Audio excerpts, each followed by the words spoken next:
Mesdames et messieurs, la France des solutions.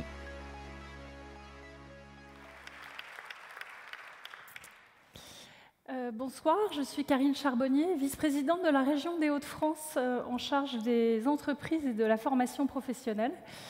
Et très heureuse d'être parmi vous ce soir. Je remercie le président Bernasconi pour cette très belle initiative et invitation. Puisqu'Isabelle Giordano nous a invités à partager les bonnes nouvelles et puisque nous sommes en présence de Philippe Starck, j'en profite pour partager l'information que Lille sera capitale mondiale du design en 2020. Et donc, je vous invite à venir nous visiter à cette occasion. Et donc, je suis là pour vous parler de l'action pour l'emploi dans la région des Hauts-de-France. Alors, ma région est la troisième de France, pas avec 6 millions d'habitants, elle est grande comme la Belgique. Elle a beaucoup d'atouts. C'est la région la plus jeune de France, la deuxième région pour le nombre d'ingénieurs formés, des savoir-faire industriels de pointe, un emplacement extraordinaire pour la commerce et la logistique, beaucoup de start-up dans le domaine du digital, de la santé, une agriculture extraordinaire et une grande avance dans les bioressources. Nous étions la première région l'année dernière ex aequo avec les Hauts-de-France pour les investissements étrangers, avec 5 400 emplois créés l'année dernière en 2017. Et pourtant, malgré tous ces atouts, nous avons 11,5% des demandeurs d'emploi des Hauts-de-France qui recherchent un emploi actuellement. Et donc, nous avons un véritable challenge dans la région. Notre président Xavier Bertrand en a fait son cheval de bataille, l'emploi, avec un fil rouge, une méthode, faire de notre région une région pro-business, pragmatique et innovante. Alors, je voulais vous partager 4 axes de travail que nous avons dans la région. Un sur l'économie, un sur les personnes qui travaillent, comment nous cherchons à fluidifier le marché de l'emploi et la formation. Nous avons une initiative très intéressante avec un plan stratégique qui s'appelle REV 3 pour 3e révolution industrielle.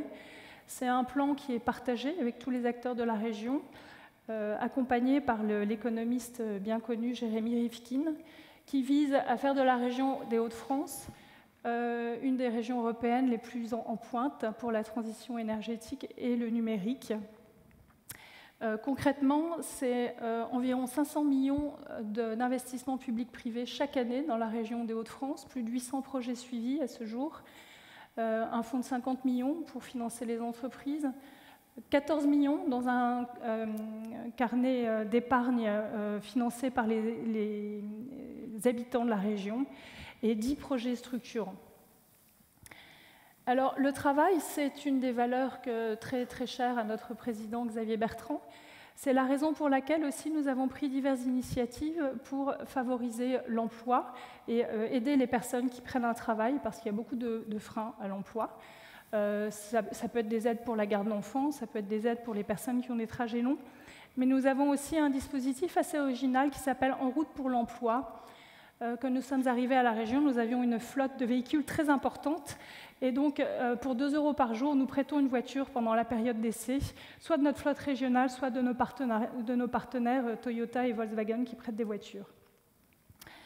Nous cherchons à fluidifier le marché du travail. Nous avons des partenariats très importants avec LinkedIn, avec Facebook.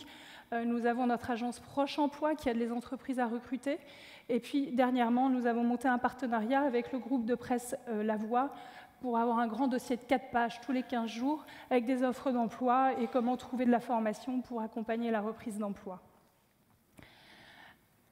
Évidemment, l'emploi et la formation, la qualification sont extrêmement liés. Il y a un lien très étroit entre un décalage des formations des demandeurs d'emploi, les difficultés de recrutement des entreprises et le chômage, évidemment.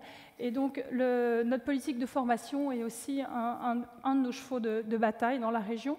Nous avons mis en place une politique très innovante en matière d'innovation, de formation. Nous avons fait notre révolution copernicienne. Maintenant, nous regardons tout au prisme du taux d'insertion en emploi.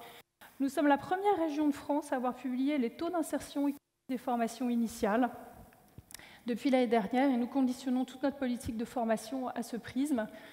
Les membres du CESE seront probablement sensibles au fait qu'en novembre, nous signerons 13 contrats qui réunissent 80 branches professionnelles pour engager les institutions de formation, les branches professionnelles à former les habitants de la région, avec également une politique d'innovation en matière très importante. Voilà, si ça vous intéresse, je vous encourage à venir nous visiter dans les Hauts-de-France et approfondir ces sujets avec nous.